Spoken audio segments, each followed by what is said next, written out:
Good morning mga kabartek. At kukuha tayo dito ng konting tubig dahil nakabili ko ng siling maliit sa mga nagdadaan. Ito siya.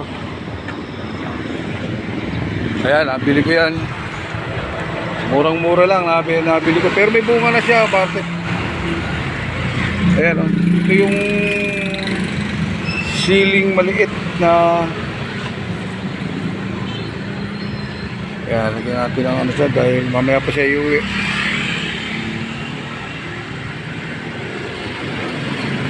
Biligyan muna natin para hindi matanlay, tumamlay. Sana dumami pa yung bulaklak niya. Mukhang lalabas pa yung mga bulaklak niya. Ayan. Halagang 50 pesos, natawaran ko ng 40 pesos. Pwede na yan, ha? Pwede na. Alright.